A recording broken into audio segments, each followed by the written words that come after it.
మిత్రములు అందరికీ వందనాలు. లోకంలో ప్రస్తుతము ఒక తెగులు విలయతాండం చేస్తున్న ఈ కోవిడ్-19 అనే వైరస్ మరి ప్రపంచవ్యాపితంగా, ముఖ్యంగా భారతదేశంలో, మన ఆంధ్రప్రదేశ్లో అన్ని చోట్ల ఈ కోవిడ్-19 చాలామందిని ఇబ్బంది పెడుతూ ఉంది. ఇలాంటి పరిస్థితులలో గంటల కొలది సర్వశక్తిమంతుని నీడలో, సన్నిధిలో మనము విశ్రమించటం, జీవించటం దేవుని యొక్క మహాభాగ్యం. ఓసారి కీర్తనకారుడు తన జీవితంలో ఎన్నో శ్రమలు, కష్టాలు, కన్నీరు ఆయనను అలుముకున్నాయి. జీవితం మీద ఒకంత నిరాసక్తి, ఇక ఈ జీవితాన్ని ముందుకు నేను నడపలేను అనేటటువంటి ఒక నైరాస్యం. అటువంటి పరిస్థితుల్లో అతనికి మరలా వాక్యము మీద, జీవితం మీద ఆశ సిగురింప చేసింది ఏమిటి అంటే దేవుని వాక్యం. చూడండి, 119వ కీర్తన 50వ వచనములో కీర్తనకారుడు ఈ మాట అన్నాడు: నీ వాక్యము నన్ను బ్రతికించి ఉన్నది, నా బాధలో ఇదే అన్నాడు. ఇదే అంటే దేవుడు తన నామమంతటి కంటే గొప్ప చేసిన దేవుని వాక్యము. ఆ వాక్యమే నాకు నెమ్మది.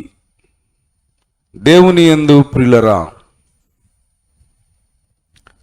మన జీవితాలకు నెమ్మది కలిగించేది, నైరాస్యములో, నిరాశ నిస్పృహలలో, కష్టాల కడలిలో ఉన్న విశ్వాసుల జీవితాలను బ్రతికించేది దేవుని వాక్యం. ఈ వాక్యమును అనుదినము ధ్యానించి నెమ్మది పొందుకోవటానికి, ఈ లోకంలో బ్రతకటానికి అనుదినము దేవుడిస్తున్న మరి దేవుని వాక్యమును బట్టి, ఆ వాక్యాన్ని వినటానికి మీరు మీ సమయాన్ని సిద్ధపరచుకొని సిద్ధంగా ఉండటం నిజంగా ఇది దైవ కృప. మీ అందరికీ దైవాశీస్సులు.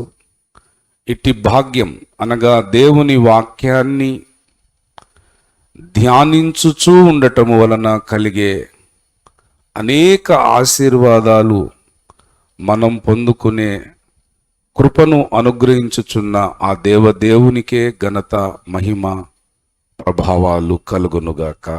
ఆమేన్. రండి, ఈరోజు కొద్ది నిమిషాలు మరలా మనం దేవుని వాక్యాన్ని ధ్యానం చేసుకుందాం. దేవుని పరిశుద్ధ గ్రంథములో నిర్గమకాండము 16వ అధ్యాయము 15వ వచనాన్ని నేను చదువుతున్నాను. నిర్గమకాండము 16వ అధ్యాయము 15వ వచనం.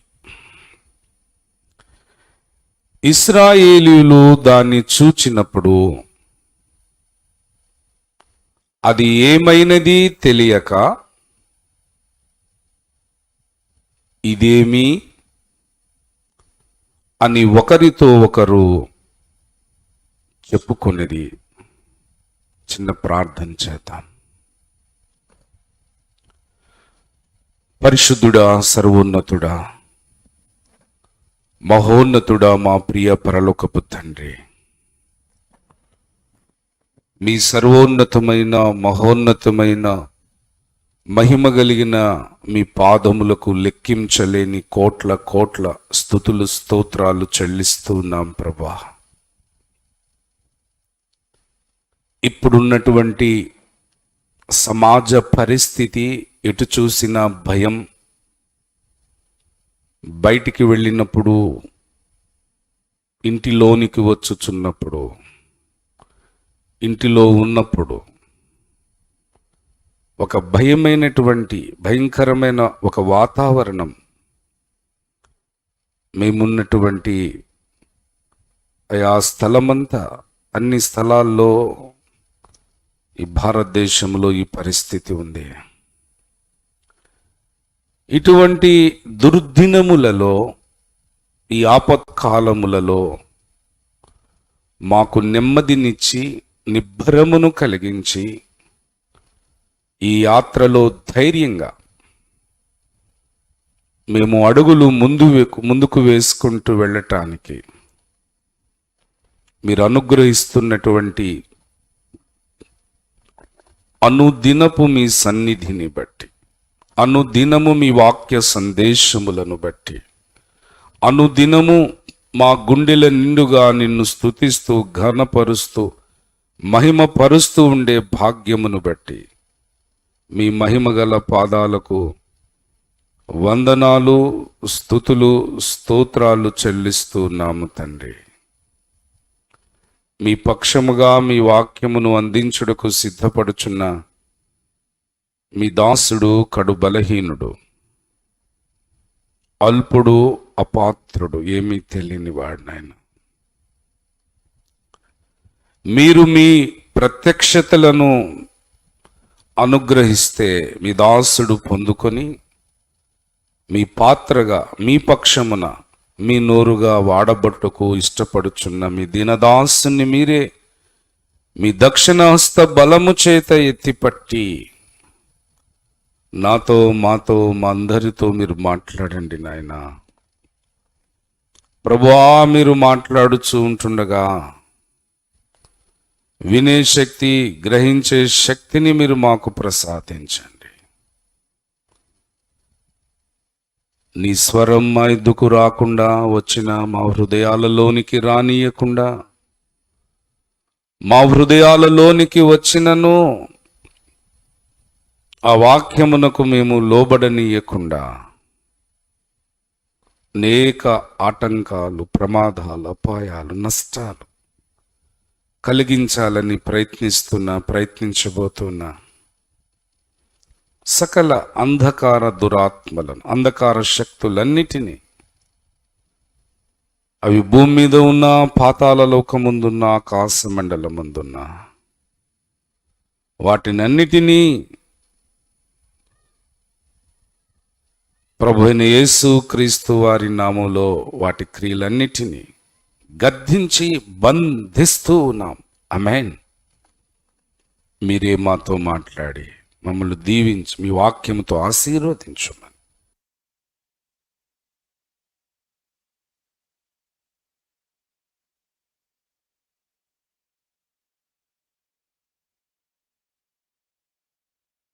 యేసు క్రీస్తు వారి నామములో ప్రార్థించి వేడుకొంచున్నాము తండ్రి. ఆమేన్.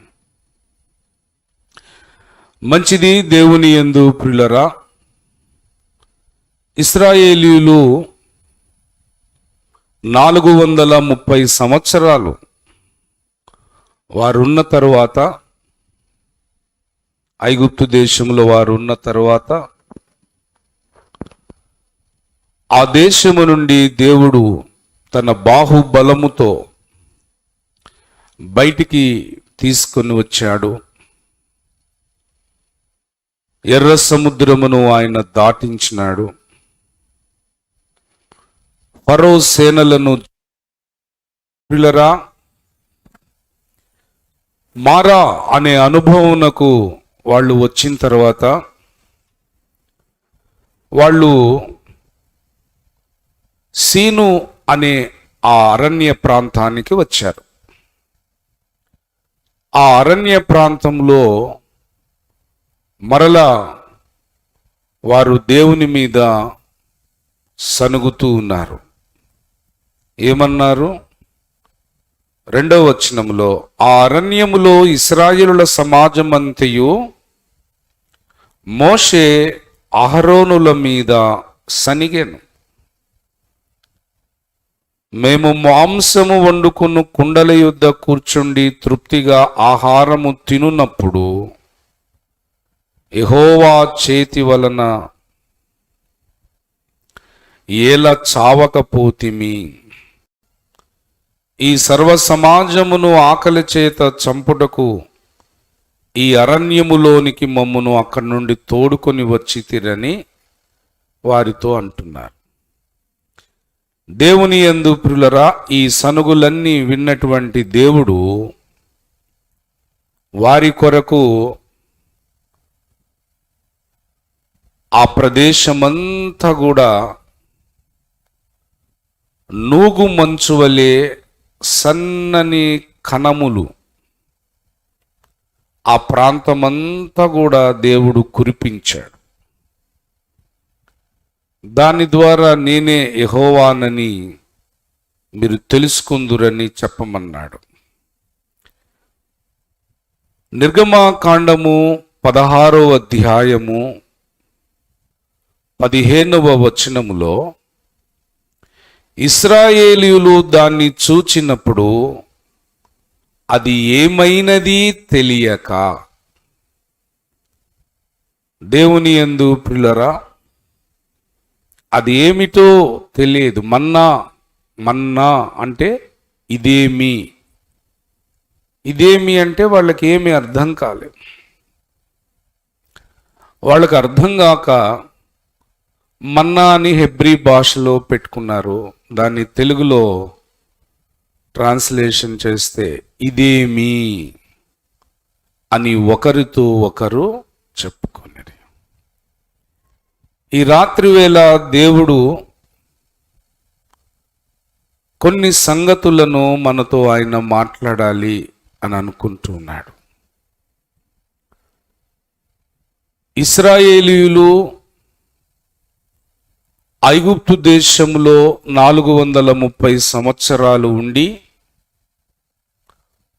యోసేపును ఎరుగని ఫరో, వేరొక ఫరో, ఈ ఫరోకు యోసేపును గూర్చి తెలియదు. యోసేపును ఎరుగనటువంటి ఒక ఫరో దేవుని యందు ప్రియులరా, ఆయన ఇశ్రాయేలును కఠిన దాస్యమును గురి చేసినప్పుడు దేవుడు దిగివచ్చి వారిని విడిపించి తీసుకొచ్చాడు. కాబట్టి ఇశ్రాయేలీయులు అనే పేరు ఈ క్రొత్త నిబంధన సంఘానికి కూడా ఉంది. ఐగుప్తు అంటే లోకము, ఫరో అంటే సాతాను, మరి ఇశ్రాయేలీయులు అంటే ఎవరు అంటే మనకు కూడా దేవుని ఇశ్రాయేలు అనే పేరు మనకు కూడా ఈ క్రొత్త నిబంధన సంఘానికి ఆయన పెట్టాడు. దేవుని యందు ప్రియులరా, క్రొత్త నిబంధన సంఘమునకు దేవుడు పెట్టినటువంటి ఒకానొక పేరు ఏమిటి అంటే, లేఖనాలలో మనం చూస్తే అపోస్తుడైన పౌలు గలతీయులకు రాసినటువంటి పత్రిక, గలతీయులకు రాసిన పత్రిక 6వ అధ్యాయము 16వ వచనములో, ఈ పద్ధతి చొప్పున నడుచుకొను వారి కందరికి, అనగా దేవుని ఇశ్రాయేలునకు సమాధానమును కృపయు కలుగునుగాక. భౌతికంగా పుట్టిన వాళ్ళు ఈనాడు ఈ భూమి మీద భూమధ్యపురంలో ఇస్రాయేల్ అనే ఒక కంట్రీ 1948లో ప్రపంచవ్యాపితంగా చెదిరిపోయినటువంటి ఇశ్రాయేలులందరూ మరలా వారు ఒక దేశముగా కట్టబడ్డారు. భారతదేశం అనే మన దేశం ఎలాగుందో ఈ భూమి మీద పశ్చిమ ఆసియాన ఇజ్రాయేలు అనే ఒక దేశం ఈ భూభాగం మీద ఉన్నది. అయితే లేఖనాలను జాగ్రత్తగా మనము పరిశీలన చేసినప్పుడు ఈనాడు ఇశ్రాయేలు అనే దేశములో ఆ భూభాగములో ఉన్నటువంటి ఇశ్రాయేలీయులు ఎవరైతే ఉన్నారో ఆ ఇశ్రాయేలుల సంబంధులందరూ వాళ్ళు అసలు ఇశ్రాయేలు కారు అని దేవుడు అంటున్నాడు. భౌతికంగా వారు అబ్రహాము సంతతే. ఇప్పుడు వాళ్ళకంటూ ఒక దేశం ఉన్నది. ఆ దేశములో ఇశ్రాయేలీయులు అనబడిన వారు ఉన్నారు. కానీ ఆ ఇశ్రాయేలు దేశములో ఈ రోజుకి యూదా మతమే మేజర్ రిలీజియన్. క్రైస్తవము ఇప్పటికీ ఇశ్రాయేలు దేశములో క్రైస్తవులు మైనారిటీలు. అంటే భౌతికంగా అబ్రహాము సంతానములో పుట్టి ఇశ్రాయేలు అనే దేశములో పౌరులుగా ఉన్న భౌతిక సంబంధమైన ఇశ్రాయేలులను గూర్చి దేవుని వాక్యం లేదా దేవుడు ఏం చెప్తున్నాడు అంటే, ఇశ్రాయేలు సంబంధులందరూ ఇప్పుడు ఉన్నటువంటి వాళ్ళు, వారిలో రక్షణ పొందనటువంటి వారు ఉంటే వారు అసలు ఇశ్రాయేలు కారు అంటున్నాడు. వాళ్ళు అసలు యూదులు కారు. అసలు సిసలైన యూదులు ఎవరు? అసలు సిసలైనటువంటి ఇశ్రాయేలు దేవుని దృష్టికి, లోకం దృష్టికి వాళ్ళే ఇశ్రాయేలు. కానీ దేవుని దృష్టికి ఇశ్రాయేలులు ఎవరు, యూదులు ఎవరు? చూద్దాం లేఖనముల నుంచి. మీరు చూడండి, అపోస్తుడైన పౌలు రోమీలకు రాసినటువంటి పత్రిక 9వ అధ్యాయము 6వ వచనములో చెప్తున్నాడు, అయితే దేవుని మాట తప్పిపోయినట్టు కాదు. అయితే దేవుని మాట తప్పిపోయినట్టు కాదు. ఇశ్రాయేలు సంబంధులందరూ ఇశ్రాయేలీయులు కారు. అబ్రహాము సంతానమైనంత మాత్రము చేత అందరూ ఇశ్రాయేలీయులు కారు. అబ్రహాము సంతానమైనంత మాత్రము చేత అందరూ పిల్లలు కారు గాని ఇస్సాకు వల్లనైనది నీ సంతానము అనబడును. దేవుని యందు ప్రియులారా, కిందకు కూడా చదివితే, అనగా శరీర సంబంధులైన పిల్లలు సంతానమని ఎంచబడుదురు, వాగ్దాన రూపమైన వాక్యం ఇదే అని కిందకు చెప్పుకుంటూ వస్తాడు. దేవుని యందు ప్రియులారా, ఇశ్రాయేలు దేశములో భౌతికంగా అబ్రహాముకు పుట్టినంత మాత్రము చేత వాళ్ళందరూ దేవుని దృష్టికి ఇశ్రాయేలులు కారు, యూదులు కారు.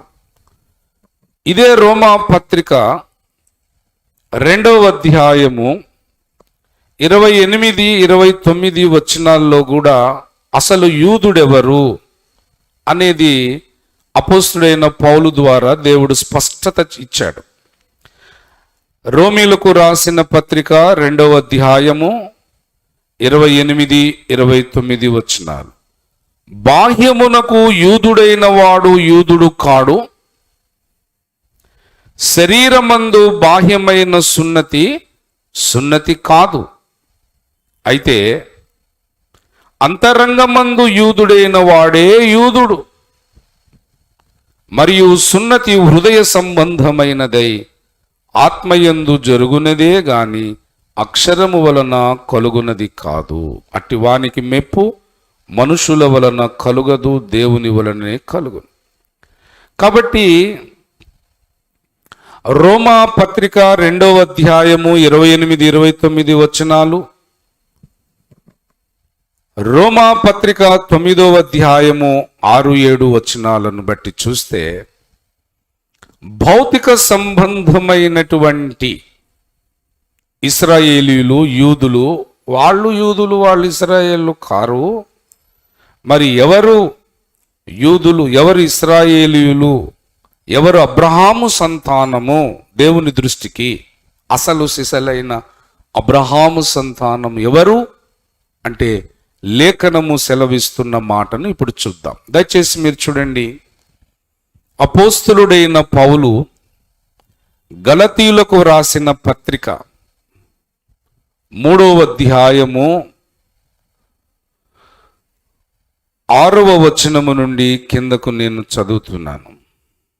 గలతీయులకు రాసిన పత్రిక 3వ అధ్యాయము 6వ వచనము నుండి కిందకు నేను చదువుతున్నాను. అబ్రహాము దేవుని నమ్మెను, అది అతనికి నీతిగా ఎంచబడెను. కాబట్టి విశ్వాస సంబంధులే అబ్రహాము కుమారులని మీరు తెలిసికొనుడి అని తేల్చేశాడు. యేసుక్రీస్తు ప్రభు ఆయన దేవుడు, ఆయన నామమునందు విశ్వాసం ఉంచితేనే నిత్య జీవము కలుగుతుంది అని ఇప్పుడు ఇశ్రాయేలు దేశములో ఉన్న భౌతిక సంబంధమైన ఇశ్రాయేలులలో ఎవరైతే నమ్మటము లేదో ఇప్పుడు వారు దేవుని దృష్టికి అబ్రహాము సంతానము కాదు. భౌతికంగా అబ్రహాము సంతతిలో పుట్టకపోయినా, ప్రపంచంలో ఏ జాతిలో పుట్టినా, యేసుక్రీస్తు నిజమైన దేవుడు, ఆయన నామమునందు విశ్వాసం ఉంచితేనే నాకు నిత్య జీవము కలుగుతుంది అని ఎవరైతే విశ్వసిస్తారో ఆ విశ్వాస సంబంధులే అబ్రహాము సంతానం.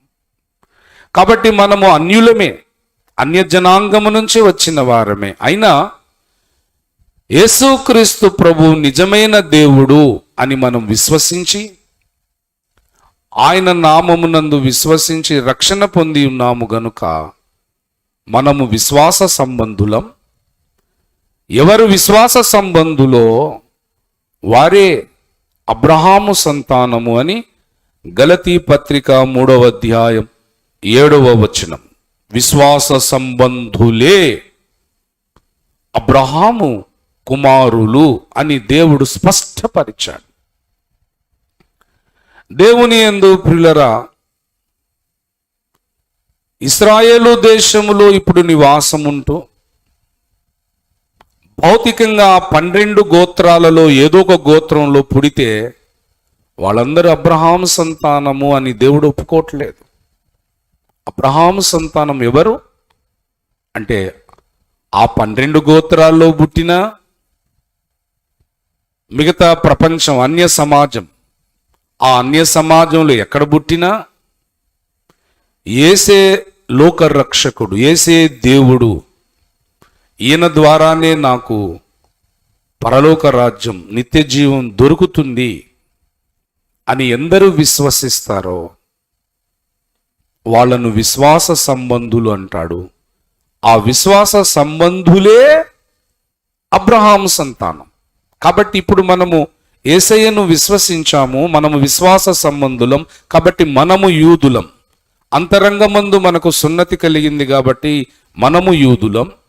లేఖనాలను బట్టి దేవుని దృష్టిలో మనము అబ్రహాము సంతానం, ఇశ్రాయేలులం.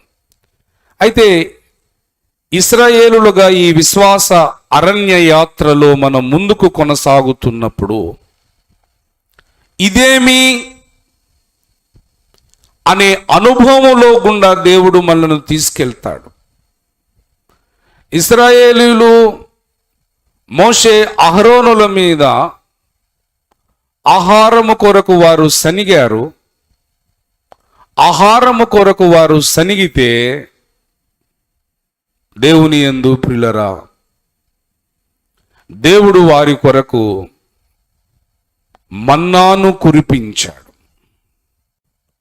ఈ మన్నా రూపమునకు ఏలాగున ఉన్నది అంటే లేఖనాలలో చూద్దాం. సంఖ్యాకాండం 11వ అధ్యాయము 7వ వచనములో ఆ మన్నా ఎలాగున్నదో చెప్తూ ఉన్నాడు. సంఖ్యాకాండం 11వ అధ్యాయం 7వ వచనం. ఆ మన్నా కొత్తిమీర గింజల వలె ఉండెను. మన్నా ఎలా ఉందంటే కొత్తిమీర గింజల్లాగా ఉందట. చూపునకు అది బోళము వలె ఉండెను. జనులు తిరుగుచు దానిని గూర్చుకొని తిరుగుట విసరి లేక రోట దంచి పెనము మీద కాల్చి రొట్టెలు చేసిరి. దాని రుచి క్రొత్త నూనె రుచి వలె ఉండెను. రాత్రి యందు మంచు పాలము మీద కురిసినప్పుడు ఆ మన్నా దాని వెంటనే పడెను. దేవుని యందు ప్రియులరా, ఈ మన్నా కొత్తిమీర గింజల వలె బోళము వలె రుచికరంగా, కొత్త నూనె రుచికరంగా ఉంది. దీన్ని వీళ్ళు రొట్టెలు చేసుకొని తినేవాళ్ళు. ఇది వాస్తవంగా ఎవరి ఆహారము? ఇది ఇశ్రాయేలులకు ఇవ్వబడింది. భూమి మీద ఎక్కడ దొరకదు ఈ ఆహారం. ఇది భూ పంట కాదు, భూమి మీద సేద్యము చేసి పండించే పంట కాదు. ఈ ఆహారము ఆకాశవాసులు తినేటటువంటి ఆహారము. ఇది దేవదూతల ఆహారము. దయచేసి కీర్తనల గ్రంథము 78వ కీర్తన 23వ వచనము నుండి నేను చదువుతూ వస్తున్నాను. దయచేసి చూడండి. 78వ కీర్తన 23వ వచనం. అయినను ఆయన పైనున్న ఆకాశములకు ఆజ్ఞాపించెను, అంతరిక్ష ద్వారములను తెరచెను. ఆహారమునకై ఆయన వారి మీద మన్నాను కురిపించెను, ఆకాశ ధాన్యము వారికి అనుగ్రహించెను. దేవదూతల ఆహారము నరులు భుజించిరి, భోజన పదార్థములను ఆయన వారికి సమృద్ధిగా పంపెను. ఇది ఎవరి ఆహారం అండి? ఇశ్రాయేలీయులు అరణ్య యాత్రలో ఆ మారా అనే అనుభవం తర్వాత సీను అరణ్యములో వారు తినటం ప్రారంభించినది మొదలుకొని కనాను దేశము యొక్క పొలిమేరల వరకు, అనగా 40 సంవత్సరాల పాటు ఈ మన్నా అంటే ఇదేమి అని ఆశ్చర్యపోయే దేవదూతల ఆహారము. అది భూమి మీద ఎక్కడ పండించటం అనేది ఉండదు, దొరకదు. అసలు ఆ బీజమే లేదు, ఆ విత్తనమే లేదు. ఈ ఆహారము ఆకాశ నివాసులది, దేవదూతలు తినేటటువంటి ఆహారము. ఈ దేవదూతల ఆహారాన్ని ఇశ్రాయేలులు వారు భుజించారు. అందుకే ఇశ్రాయేలులకు ఉన్నంత తెలివితేటలు ఈ భూమి మీద ఉన్నటువంటి ఏ ప్రజలకు ఉండటం లేదు. ఇప్పుడు రీసెంట్గా మందిరము మౌంట్ టెంపుల్ కొరకు పాలస్తీనులకు ఇశ్రాయేలులకు మధ్య యుద్ధం జరుగుతుంది. లేఖనాల ప్రకారం 1948లో ప్రపంచమంతా చెదరిపోయి ఉన్నటువంటి ఇశ్రాయేలీయులు, ప్రపంచమంతా చెదరైపోయినటువంటి ఇశ్రాయేలీయులు 1948లో మరలా వారికంటూ ఒక దేశాన్ని కట్టుకున్నారు. ఇప్పుడు ప్రపంచ పటములో ఇశ్రాయేలు అని ఒక దేశం ఉంది. మన ఆసియా ఖండంలోనే ఏషియన్ కాంటినెంట్లోనే ఆ దేశం ఉంది. ఏ దేశమునకు లేనటువంటి ఒక రక్షణ వ్యవస్థ ఇశ్రాయేలు దేశం 2011లో ఐరన్ డ్రోమ్ అనే ఒక రక్షణ వ్యవస్థను ఏర్పరచుకుంది. కొన్ని రోజుల క్రితం ఆ టెంపుల్ మౌంట్ దగ్గర జరిగిన గొడవలు బాగా పెరిగి హమాస్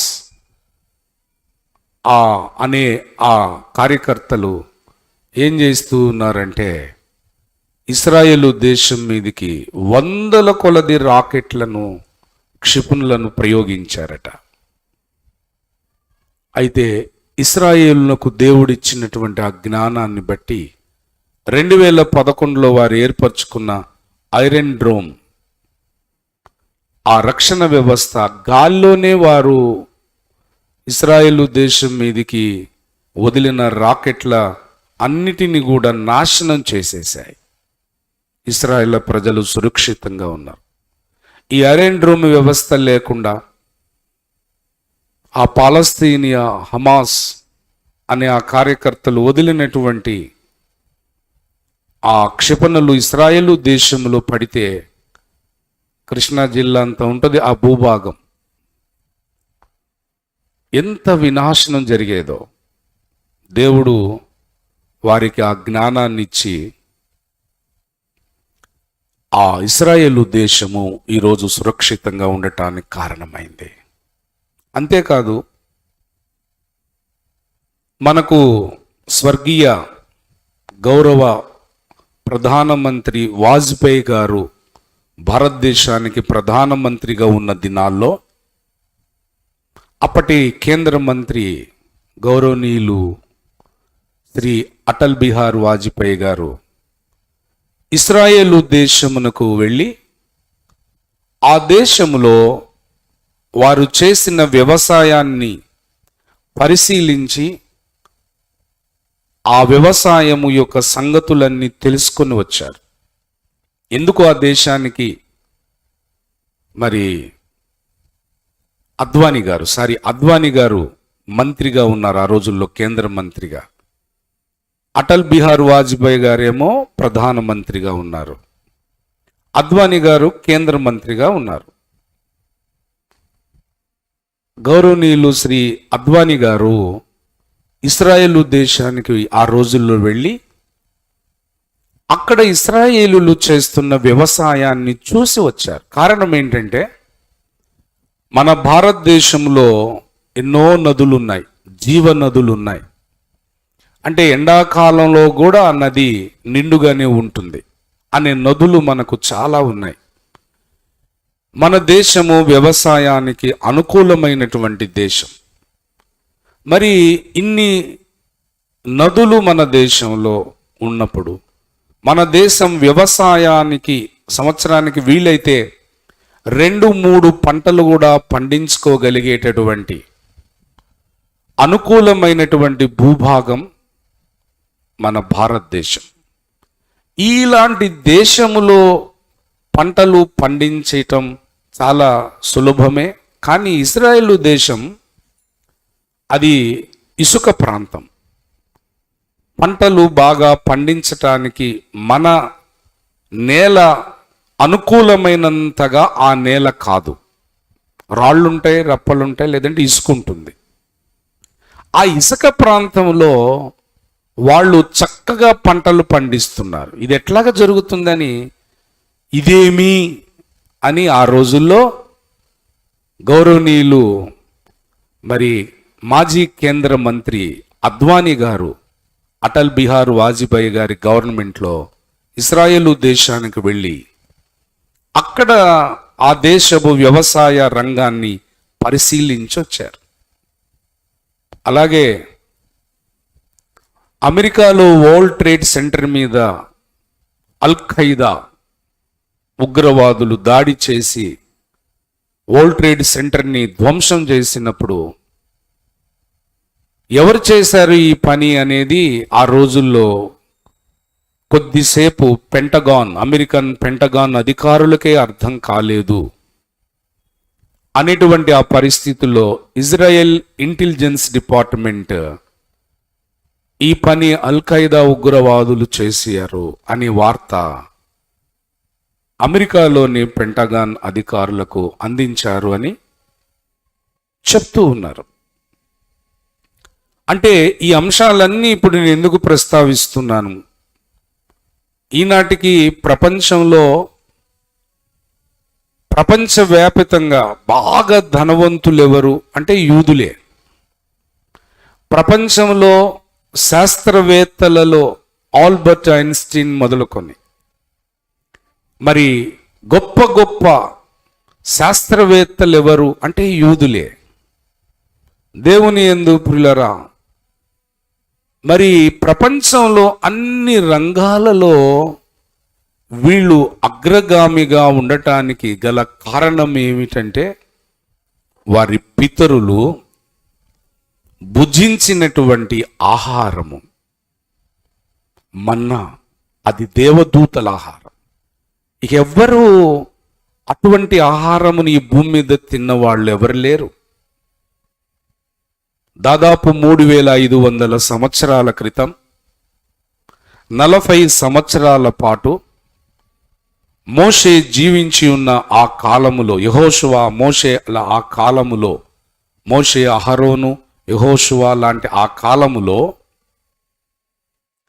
40 సంవత్సరాల పాటు వారు దేవదూతల ఆహారము తిన్నారు. 78వ కీర్తనలో మనం చదివాం, ఆకాశ ధాన్యము అది భూధాన్యము కాదు. 24వ వచనములో ఆకాశ ధాన్యము, 25వ వచనములో దేవదూతల ఆహారం. ఆకాశ ధాన్యము అంటే పరలోకములో కూడా వ్యవసాయం ఉంటుంది, వ్యవసాయ భూములు ఉన్నవి, అక్కడ కూడా వ్యవసాయం ఉంటుంది, అక్కడ కూడా పంటలు ఉంటాయి. దేవదూతలు అనబడిన వారికి ఆహారం ఉంటుంది, వారు కూడా ఆహారం భుజిస్తారు అనే విషయము ఇక్కడ ఈ వచనాన్ని బట్టి మనకు అర్థమవుతుంది. కాబట్టి దేవుని యందు ప్రియులారా, ఇదేమి అనేది మనం ధ్యానం చేస్తున్నాం. ఈనాటికి లోకమంతా ఆశ్చర్యపోతుంది. ఈ ఐరన్ డ్రోమ్ అనే రక్షణ వ్యవస్థ నేను వార్తల్లో వింటూ ఉన్నాను.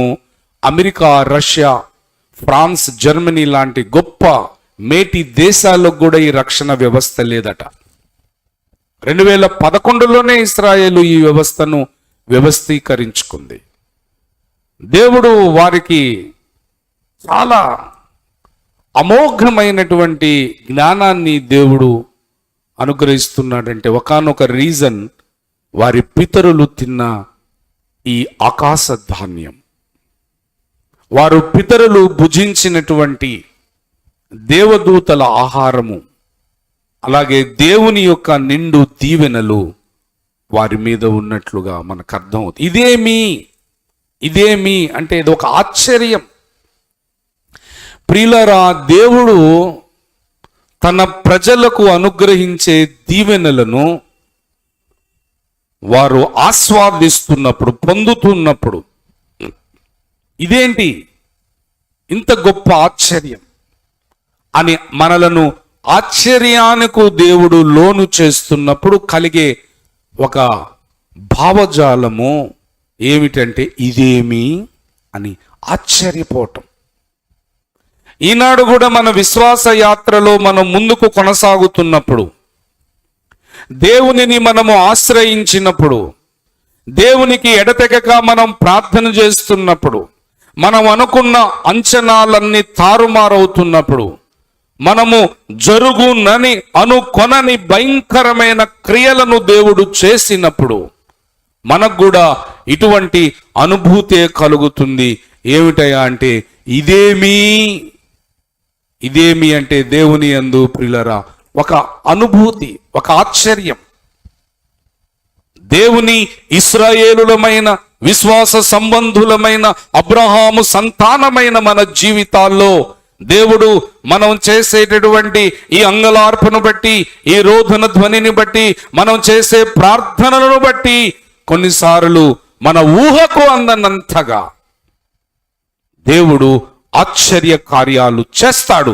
ఆ ఆశ్చర్య కార్యాలను ఆస్వాదిస్తున్నప్పుడు, పొందుతున్నప్పుడు మనలో కలిగే ఫీలింగ్ ఏమిటంటే ఇంతకు ముందు ఎన్నడూ మనము చూడలేదు ఈ దీవెన, ఈ ఆశీర్వాదం. అప్పుడు మనము ఇదేమి అంటాం. ఆనాడు భౌతిక సంబంధమైన ఇశ్రాయేలీలు ఇదేమి అనే అనుభూతికి లోనయ్యారు. ఈనాడు విశ్వాస సంబంధులమైన మనం కూడా ఈ అనుభవాల గుండా కూడా దేవుడు మనలను ఆయన నడిపిస్తాడు. ఇటువంటి పరిణామాలే 1500 సంవత్సరాల తర్వాత, అంటే మోషేకు యేసు అవతార పురుషుడిగా అవతరించిన అవతారానికి కాలములో 1500 సంవత్సరాల వ్యవధి జరిగింది. మరలా 1500 సంవత్సరాలు అంటే మోషే తరువాత 1500 సంవత్సరాల తరువాత కూడా, దాదాపు 1500 సంవత్సరాల తరువాత యేసు ప్రభు వారు ఆయన అవతరించారు. అవతరించి అంటే ఆయన జన్మించి ఆయన కొంచెం బాల్యప్రాయము వచ్చి 12 సంవత్సరాలకే ఆయన సమాజ మందిరములోనికి వెళ్ళి అక్కడున్న యాజకులతో, అక్కడున్న పీఠాధిపతులతో, అక్కడున్నటువంటి ధర్మశాస్త్రోపదేశకులతో ముచ్చటించడం మొదలుపెట్టాడు. ప్రశ్నలు అడగటం మొదలుపెట్టాడు. ధర్మశాస్త్రములో ఉన్న అనేక సంగతులను ఎత్తి వారితో మాట్లాడుతున్నప్పుడు అప్పటి ప్రజలు కూడా సేమ్ ఇదే మాట మాట్లాడారు. ఏమిటంటే ఇదేమి అన్నారు. చూద్దాం బైబిల్ గ్రంథంలో మీరు చూడండి. మార్కు సువార్త 6వ అధ్యాయము మొదటి 3 వచనాలు మనం చదువుకుందాం. దేవుని పరిశుద్ధ గ్రంథములో మార్కు సువార్త 6వ అధ్యాయం మొదటి 3 వచనాలు. ఆయన అక్కడి నుండి బయలుదేరి స్వదేశమునకు రాగా ఆయన శిష్యులు ఆయనను వెంబడించిరి. విశ్రాంతి దినము వచ్చినప్పుడు ఆయన సమాజ మందిరములో బోధింపనారంభించెను. అంటే బోధే చేసేస్తున్నాడు యేసయ్య. అనేకులు ఆయన బోధ విని ఆశ్చర్యపడి, ఇదేమి అంటే ఆశ్చర్యపడి ఈ సంగతులు ఇతనికి ఎక్కడి నుండి వచ్చెను, ఇతనికి ఇయ్యబడిన ఈ జ్ఞానం ఎట్టిది, ఇతని చేతుల వలన ఇట్టి అద్భుతములు చేయబడుచున్నవి అని ఇదేమి అని దాదాపు 1500 సంవత్సరాల తర్వాత యేసుక్రీస్తు ప్రభు వారి బోధను విన్నటువంటి యూదులు మళ్ళా ఇదే ఎక్స్ప్రెషన్, ద సేమ్ ఎక్స్ప్రెషన్, ఒక ఆశ్చర్యం. ఇదేమి, ఇతడు మరియ కుమారుడు కాడా, ఇతడు యాకోబు, యోసే, యూదా, సీమోను అని వారి సహోదరుడగు వడ్లవాడు కాడా, ఇతని సోదరీమణులందరూ మనతో నున్నారు కారా అని చెప్పుకొనుచు ఆయన విషయమై అభ్యంతరపడిరి. ఇదేమి, మళ్ళీ ఆశ్చర్యం. యేసుక్రీస్తు ప్రభువారి బోధ ఆశ్చర్యం. యేసుక్రీస్తు ప్రభువారు బోధ చేస్తూ ఉంటే ఆయనను ఎరిగి ఉన్నటువంటి యూదులందరూ కూడా ఏమండి ఆ వడ్లవాని కుమారుడు కదా ఇతను, ఆ కన్య మరియకు జన్మించిన వాడు కదా, మరియ కుమారుడు కదా.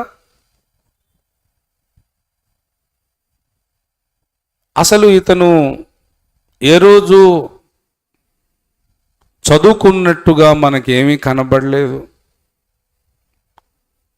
రోజు స్కూల్కి వెళ్ళి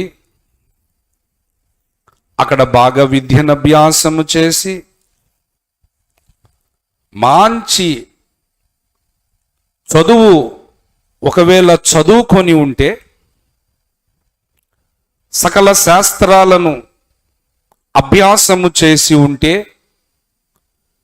మంచి చదువు చదివిన దాన్ని బట్టి ఇతను బాగా ఇంటెలెక్చువల్ పర్సన్ అని మనము అనుకోవటానికి ఒక అవకాశం ఉంటుంది. మన వ్యవహార భాషలో చెప్పాలంటే ఇతడు ఏ రోజు పలక బలపం పట్టుకొని స్కూల్కి వెళ్ళటం చిన్నప్పటి నుంచి చూడలేదు మనం. ఎందుకంటే ఇతను పుట్టినప్పటి నుంచి మనకు తెలుసు, ఇతని తల్లి మరియ తెలుసు, ఇతని తండ్రి అని తండ్రిగా ఉన్నటువంటి ఆ యొక్క వడ్లవాడైనటువంటి యోసేపు మనకు తెలుసు. ఇతని తర్వాత మరియ కనినటువంటి ఆ మరియ సంతతి, ఇతని సోదరులు, ఇతని సోదరీమణులు, వీళ్ళందరూ మనకు తెలుసు. ఇతను చిన్నప్పటి నుంచి చదువుకోలేదు అనే విషయం మనకు తెలుసు. యూదులలో అతి సామాన్యమైన కుటుంబం అని మనకు తెలుసు. కానీ ఈయనేంటండి బాబు ఇలా మాట్లాడుతున్నాడు, ఇతని బోధ చాలా క్రొత్తగా ఉందే అని ఆయనను, ఆయన కుటుంబాన్ని, ఎదిగినటువంటి యూదులు, ఇశ్రాయేలులందరూ కూడా ఆశ్చర్యపోతున్నారండి ఆయన్ను చూసి ఆయన బోధకు ఆశ్చర్యపోతున్నారు. మత్తయి సువార్త 7వ అధ్యాయం 28, 29 వచనాలు కూడా మనం చూద్దాం. యేసు ఈ మాటలు చెప్పి ముగించినప్పుడు జన సమూహములు ఆయన బోధకు ఆశ్చర్యపడుచుండరి. ఏలయనగా ఆయన వారి శాస్త్రుల వలె కాక అధికారము గలవాని వలె వారికి బోధించను. ఆశ్చర్యపడుతున్నారు. ఎందుకు ఇంత ఆశ్చర్యం అంటే, ఈయన ఎప్పుడు పలకా బలపం పట్టుకొని స్కూల్కి వెళ్ళినట్టు వాళ్ళు చూడలేదు. రకరకాల శాస్త్రాలు చదువుకున్నట్లు ఆయనను ఎరిగినటువంటి యూదులు ఎన్నడూ యేసయ్యను అలా చూడలేదు. చూద్దాం, మీరు చూడండి, ఆ మాట కూడా వాళ్ళు అన్నారు. యోహాను సువార్త 7వ అధ్యాయం 14, 15, 16 వచనాలు నేను చదువుతున్నాను. దేవుని పరిశుద్ధ గ్రంథములో నుంచి యోహాను సువార్త 7వ అధ్యాయం 14, 15, 16 వచనాలను మనము చదువుతున్నాం. సగము పండుగ అయినప్పుడు యేసు దేవాలయములోనికి వెళ్ళి బోధించుచుండెను. యూదులు అందుకు ఆశ్చర్యపడి, చదువు కొననీతనికి, అది అండర్లైన్ చేసుకోవాలి మీరందరూ, యేసు ఎన్నడూ బడికి వెళ్ళినట్లు, పాఠశాలకు వెళ్ళినట్లు, ఆయన చదువుకున్నట్లు యూదులు, ఆయనను, ఆయన కుటుంబాన్ని ఎరిగిన యూదులు ఎన్నడూ ఆయన చదువుకోవటము చూడలేదు. ఒక పాఠశాలకు వెళ్ళి అటు వేదాంత విద్యను గాని, ఇటు ఈలోక చదువులు, సకల శాస్త్రాలు ఆయన చదువుకున్నట్లు ఎన్నడూ ఆయనను, ఆయన కుటుంబాన్ని ఎరిగిన యూదులు చూడలేదు. అందుకే వారు కామెంట్ చేస్తున్నారు. ఏమనంటే 15వ వచనములో, యూదులు అందుకు ఆశ్చర్యపడి, చదువు కొననీతనికి ఈ పాండిత్యం ఎట్లు వచ్చేనని చెప్పుకోనిరి. ఏమని కామెంట్ చేస్తున్నారు వాళ్ళు? చదువు కొనని. ఎన్నడూ ఇతను చదువుకోలేదు, కానీ మాట్లాడితే వండర్ఫుల్ స్పీచ్ ఇస్తున్నాడు. అబ్బా, ఇతనికి ఈ పాండిత్యం ఎట్లేదబ్బా, ఈ జ్ఞానం ఎట్లా వచ్చింది ఇతనికి? ఇతను బాగా చదువుకున్నాడు కాదే. ఒకవేళ చదువు బాగా చదివి మాట్లాడితే బాగా చదువుకున్నాడు కాబట్టి అంత చక్కగా మాట్లాడుతున్నాడండి అని అనుకోవచ్చు. కానీ ఏనాడు, ఇది పుట్టినప్పటి నుంచి తెలుసు కదా మనకి, ఏనాడు పాఠశాలకు వెళ్ళినట్టు తెలియదు. కానీ అనర్గళంగా చాలా పండితునిగా పాండిత్యాన్ని మాట్లాడుతున్నాడు. అసలు ఇతనికి ఈ జ్ఞానము, ఈ ప్రజ్ఞ ఎక్కడి నుంచి వచ్చిందా అని యూదా సమాజం అంతా ఆశ్చర్యపోయారు. చూద్దాం, లూకా సువార్త 2వ అధ్యాయము 45 నుంచి కిందకు కొన్ని వచనాలు మనం చదువుకుందాం. ఆయన కనబడనందున ఆయనను వెదకుచూ యెరూషలేమునకు తిరిగి వచ్చిరి. ఆయన తల్లిదండ్రులు అనే మాట 41వ వచనంలో చూస్తున్నాం. ఆయన తల్లిదండ్రులు ఈయన ఎతుకుతున్నారు, కనబడట్లేదు ఈయన. పస్కా పండుగప్పుడు ప్రతి సంవత్సరం వాళ్ళు అక్కడికి యెరూషలేముకు రావటం వాళ్ళ వాడుక, ఆ పండగ ఆచరించడానికి. కానీ యేసయ్య వాళ్ళకి కనబడట్లేదు. అప్పుడు ఆయన తల్లిదండ్రులు ఆయన ఎత్తుక్కుంటూ వచ్చారు. 46వ వచనం, 3 దినములైన తరువాత ఆయన దేవాలయములో బోధకుల మధ్య కూర్చుండి వారి మాటలను ఆలకించుచు వారిని ప్రశ్నలు అడుగుచూ ఉండగా చూచిరి. ఆయన మాటలు వినిన వారందరూ ఆయన ప్రజ్ఞకును ప్రత్యుత్తరములకును విస్మయముందిరి. ఆయన తల్లిదండ్రులు ఆయనను చూచి మిక్కిలి ఆశ్చర్యపడిరి. తల్లిదండ్రులు అంటే కన్య మరియా, మరి యేసేపు, ఆయనను ఎరిగినటువంటి, ఆయన కుటుంబాన్ని ఎరిగిన యూదులు, ఆయన బోధ వింటున్నటువంటి అధికారులు అంటే ఆ సమాజ మందిర అధికారులు, యూదా జన సమూహం అంతా ఆశ్చర్యపోతూ ఇదేమి అన్నారు. మళ్ళా మార్కు సువార్త 6వ అధ్యాయములోనికి మనం వద్దాం. అక్కడ 2వ వచనములో ఇతనికి ఇయ్యబడిన ఈ జ్ఞానం ఎట్టిది, ఇతని చేతుల వలన ఇటు అద్భుతములు చేయబడుచున్నావి అని మళ్ళీ ఇదేమి అన్నారు. ఇదేమి రెండోసారి కూడా చూసాం. ఆనాడు మన్నా కురిసినప్పుడు ఇదేమి అన్నారు. దాదాపు 1500 సంవత్సరాల తర్వాత యేసయ్య అవతార పురుషుడిగా పుట్టిన తర్వాత ఆయన మాట్లాడే మాటలు, చేసే బోధలు, చేసే క్రియలు, అద్భుతాలు చూసి ఇదేమి అన్నారు. యేసయ్య సిలువ వేయబడి మరణించి 3వ దినాన తిరిగి లేచిన తరువాత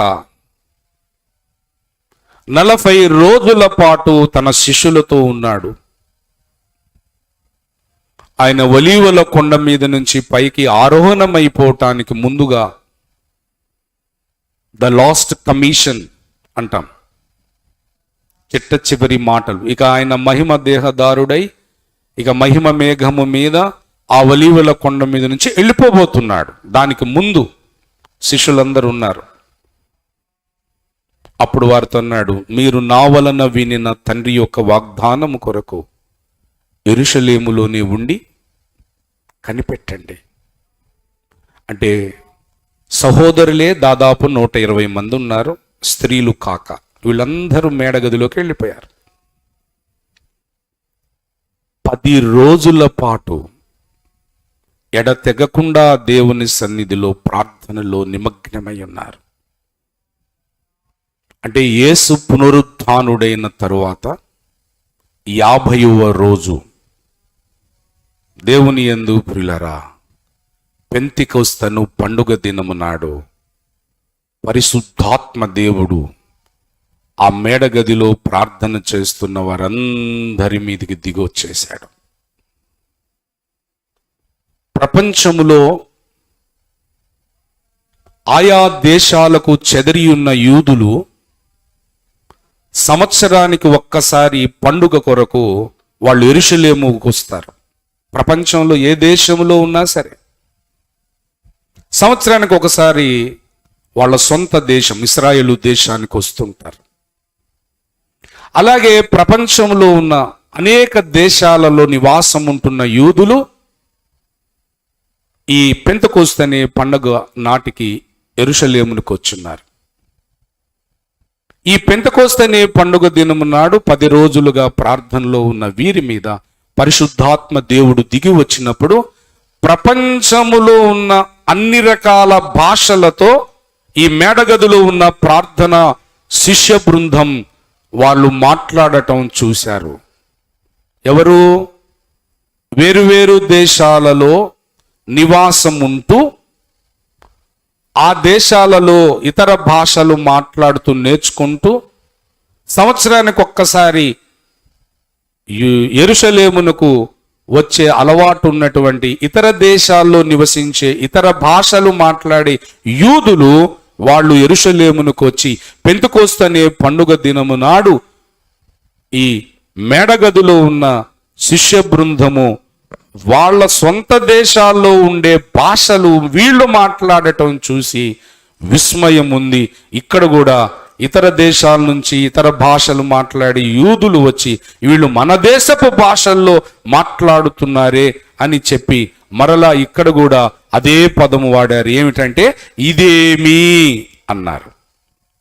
మొదట అరణ్య యాత్రలో మారా అనే అనుభవం తరువాత సీను అరణ్యంలో ఉన్నప్పుడు ఆకాశ ధాన్యం, దేవదూతల ఆహారం, మన్నా వారికి దేవుడు అనుగ్రహించినప్పుడు ఇదేమి అన్నారు. దాదాపు 1500 సంవత్సరాల తర్వాత యేసు అవతార పురుషుడిగా ఆయన జన్మించి 12 ఏళ్ల వయసులోనే ఆయన సమాజపు అధికారులతో బోధకులతో ఆయన మాట్లాడుతున్నప్పుడు ఆయన ప్రజ్ఞకు ఆయన బోధకు చుట్టూ ఉన్న సమాజం ఆయనను ఎరిగి ఉన్న, ఆయన కుటుంబాన్ని ఎరిగి ఉన్న, ఆయన నేపథ్యమును ఆయన ఉనికిని ఎరిగి ఉన్నటువంటి ఆ యూదా సమాజం అంతా ఆశ్చర్యపోయి ఇదేమి అన్నారు.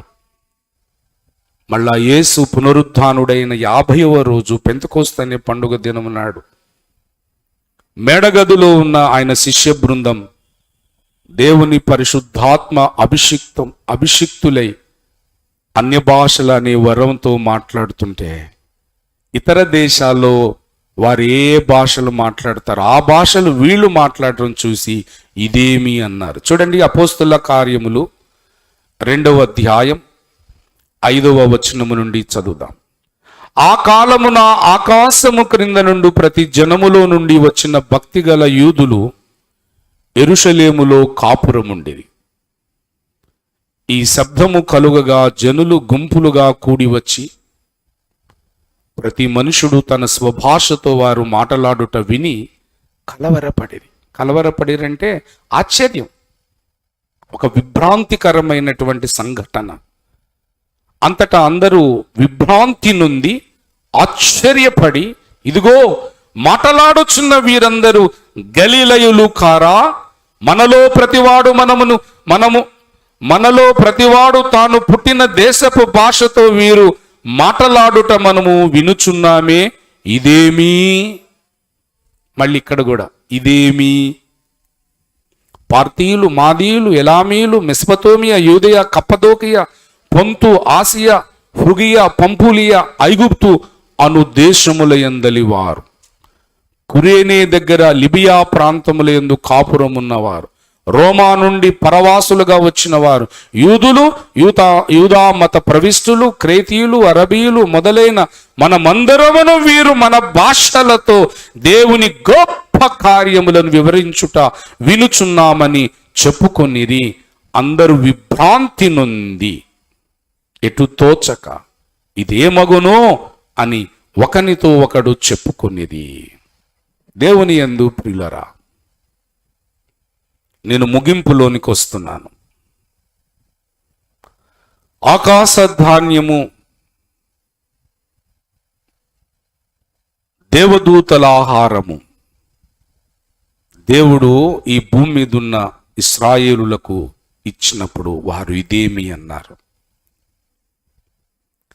యేసు క్రీస్తు అవతార పురుషుడిగా జన్మించి ఆయన బోధ చేస్తూ ప్రశ్నలు అడుగుతూ మాట్లాడుతూ ఉంటే ఆయన ప్రజ్ఞ, ఆయన జ్ఞానము, ఆయన బోధ విన్నవారు ఇదేమి అని ఆశ్చర్యపోయారు.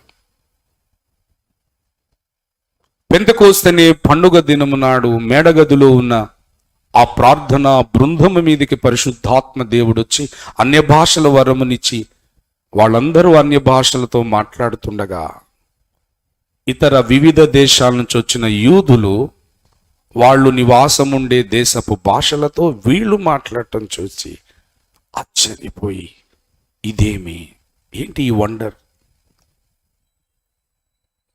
ఏంటి ఈ ఆశ్చర్యం.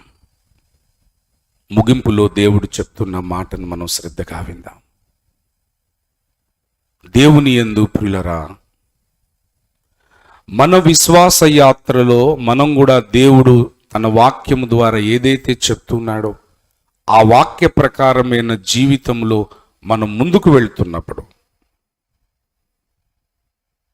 ఖచ్చితంగా మన జీవితంలో కూడా ఇదేమి అంటే నువ్వు కని విని ఎరుగని ఆశ్చర్యమైన క్రియలు, the new wonders will takes place in your life, in your lives. నీ జీవితంలో, మన జీవితాలలో ముందెన్నడూ మనము అనుభవించని, ఎరుగని, కనని, వినని క్రొత్త ఆశ్చర్యమైన సంగతులు నువ్వు దేవుని వాక్యానుసారమైన జీవితాన్ని కలిగి దేవునికి లోబడి సంపూర్ణ విధేయుడువై ఆయన త్రోవలో వెళ్తూ ఉండగా లోకము నివ్వెరపోయేటట్లు, ఆశ్చర్యపోయేటట్లు గొప్ప గొప్ప ఆశ్చర్యకరమైన సంగతులు, ఆఖరికి నీవు కూడా ఆశ్చర్యపోతూ ఇదేమి అని ఆశ్చర్యపోయే సంగతులు, many new wonders will takes in your lifes, will takes place in your lifes. ఈ రాత్రి వేళ దేవుడు ఇదే వర్తమానం చెప్తున్నాడు. But condition applied. దేవుని వాక్యమునకు, దేవుని వాక్యానికి, దేవునికి, దైవజనునికి దేవుడు చెప్పిన ప్రతి వాక్యమునకు నీవు సంపూర్ణ విధేయురాలవై ఆయన జీవము గల మార్గములో నీవు విధేయుడిగా, దీనునిగా నువ్వు నడుస్తూ ఉంటే ఒకానొక కాలమున దేవుడు నిన్ను సంధించి ఇదేమి అని నువ్వు కూడా ఆశ్చర్యపోయేటట్లు many miracles God will do in your life. గొప్ప కార్యాలు. అన్య సమాజం నివ్వెరబోతుంది, ఆశ్చర్యపోతుంది. విశ్వాస సమాజం కూడా ఆశ్చర్యపోతుంది. అటువంటి గొప్ప కార్యాలు దేవుడు నీ జీవితంలో, మన జీవితాలలో ఆయన చేయటానికి ఇష్టపడుతున్నాడు. దేవుని యందు ప్రియులరా, బైబిల్ గ్రంథంలో ఎన్నో వండర్స్ ఉన్నాయి, ఎన్నో అద్భుతాలు, ఎన్నో ఆశ్చర్యమైన క్రియలు. దైవజనుడు, ప్రవక్త అయిన ఏలియా, ఎలీషా, మోషే, చాలా మంది భక్తులు ద్వారా దేవుడు, యెహోషువ, పౌలు, శీలా, ఎంతో మంది భక్తులతో దేవుడు గొప్ప గొప్ప వండర్స్ చేశాడు. అదే వండర్స్, అవే ఆశ్చర్య క్రియలు, అవే అద్భుతాలు ఈ అంత్య దినములలో దేవుడు నీ ద్వారా కూడా జరిగిస్తాడు, నీ జీవితంలో జరిగిస్తాడు, మన సంఘములో జరిగిస్తాడు, లోకములో జరిగిస్తాడు. But condition applied. సంపూర్ణమైన విధేయులం ఆయనకు, ఆయన వాక్యానికి, ఆయన మాటకు, ఆయన సన్నిధికి మనం సంపూర్ణమైన విధేయులమై ఉంటే ఇదేమి అని నీవు ఆశ్చర్యపోయేటట్లు, అన్య సమాజం ఆశ్చర్యపోయేటట్లు, సంఘం అంటే విశ్వాస సమాజము ఆశ్చర్యపోయేటట్లు. చెప్పాలంటే దేవదూతలు కూడా ఆశ్చర్యపోయేటట్లు. ఎందుకంటే ఈ భూమి మీద జరిగే సంఘటనలను, అంటే సంఘము పట్ల జరిగే సంఘటనలను దేవదూతలు కూడా చూస్తూ ఉన్నారట. ఈ భూమి మీద సంఘము పట్ల జరిగే పరిణామాలు చూడండి. పేతురు రాసిన మొదటి పత్రిక 1వ అధ్యాయము చివరి వచనములో మనం చూస్తే, దేవదూతలు ఈ కార్యములను తొంగి చూడగోరుచున్నారు. దేవుని యందు ప్రియులరా, పొట్టి జక్కయ్య యేసయ్యను చూడాలని ఎలా తాపత్రయపడ్డాడో, చివరికి కుదరక చెట్టెక్కి ఎలా చూశాడో, దేవదూతలు కూడా ఈ భూమి మీద దేవుడు తన స్వరక్తం ఇచ్చి సంపాదించిన తన సంఘములో జరుగుతున్న గొప్ప గొప్ప క్రియలు, గొప్ప గొప్ప ఆశ్చర్య కార్యాలు, heavenly angels also they have great interest to look all the events those are going on in our church.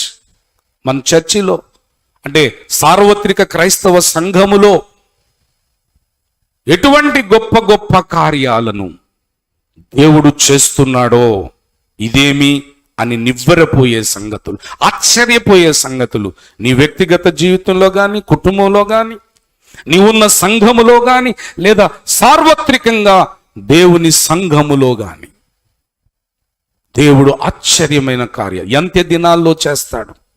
Many wonders. మన ఊహకు, మన ఆలోచనకు, మన మేధస్సుకు, మన జ్ఞానాలకు అందనటువంటి గొప్ప ఆశ్చర్యమైన సంగతులు ఆయన చేస్తాడు. ఇదేమి మనం అందరం ఆశ్చర్యపోయేటట్లు. కానీ కండిషన్ అప్లైడ్. ఎప్పుడంటే దేవునికి మనము సంపూర్ణమైన విధేయత కలిగి ఆయన త్రోవలో మనము నడుస్తూ ఉండగా అడుగడుగున ఆశ్చర్యాలు, అడుగడుగున గొప్ప కార్యాలు దేవుడు మన జీవితాల్లో ఆయన చేయటానికి ఇష్టపడుతున్నాడు. రండి, దేవుడు చేసే అద్భుతాలకు, ఆశ్చర్య కార్యాలకు మనమే ద్వారాలు తెరుద్దాం. సంపూర్ణ విధేయతను ప్రకటించుట ద్వారా దేవుడు ఈ వాక్యమును దీవించునుగాక. ఆమేన్. ప్రార్థన చేసుకుందాం. దయచేసి అందరూ తలలో ఉంచండి. మనం ప్రార్థనలో ఉందాం. ప్రార్థన. పరిశుద్ధుడా, సర్వోన్నతుడా, మహోన్నతుడా, మా ప్రియ పరలోకపు తండ్రి, ఆనాటి భౌతిక సంబంధమైన ఇశ్రాయేలుల జీవితాలు ఆశ్చర్యచకితులైపోయేటట్లుగా గొప్ప కార్యాలు, గొప్ప క్రియలు, ఆశ్చర్యమైన క్రియలు చేసిన దేవా, మా విశ్వాస యాత్రలు కూడా నేటి వాక్యానుసారమైన ఇశ్రాయేలులమైన మా బ్రతుకులలో కూడా, మా కుటుంబాల్లో, మా సంఘములో, సార్వత్రిక క్రీస్తు సంఘములో ఎన్నో ఆశ్చర్య కార్యాలు, ఎన్నో అద్భుతమైన కార్యాలు, ఇదేమి అని మేము, మా చుట్టూ ఉన్న సమాజం అందరము కూడా ఆశ్చర్యపోయేటట్లుగా ఎన్నో అద్భుతాలు ఈ అంత్య దినాల్లో మా బ్రతుకుల్లో, మా కుటుంబాల్లో, మా సంఘములో నువ్వు చేయుటకు సిద్ధముగా ఉన్నావని మేము మీకు సంపూర్ణమైన విధేయులమై ఉన్నప్పుడు, తిరగబడే స్వభావం మాలో లేకుండా, శరీర కార్యాలు మాలో నశించిపోయి, దేవా నీకు మేము సంపూర్ణమైన విధేయులమై ఉన్నప్పుడు, నీకు, నీ వాక్యమునకు, నీ సన్నిధికి సంపూర్ణ విధేయులమై ఉన్నప్పుడు ఎన్నో ఎన్నో ఎన్నో అద్భుతాలు, ఆశ్చర్య కార్యాలు, మహత్కార్యాలు చేయటానికి నువ్వు సంసిద్ధుడుగా ఉన్నావని, మమ్ములను నిరంతరము ఆశ్చర్యాల్లో ఎల్లవేళలా ముంచి తేల్చటానికి నువ్వు ఇష్టపడుతున్నావనే సందేశం ఈ దినాన మీరిచ్చి బలపరిచినందుకు స్తోత్రాలు. ఈ వాక్యము ద్వారా మమ్ములను బలపరిచి ఆశీర్వదించినందుకు స్తోత్రాలు.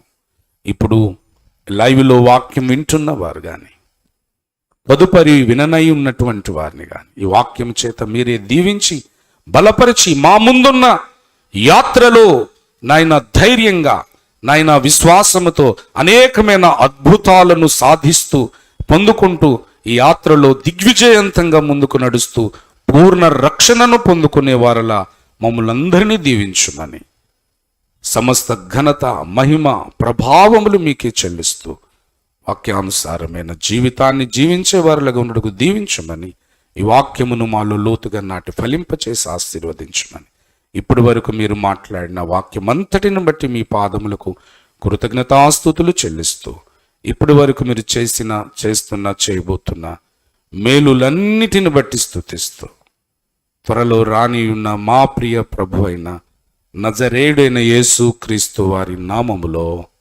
ప్రార్థించి వేడుకొంచున్నాము తండ్రి. ఆమేన్. ఆమేన్. అందరికీ వందనాలండి. అందరికీ వందనాలు.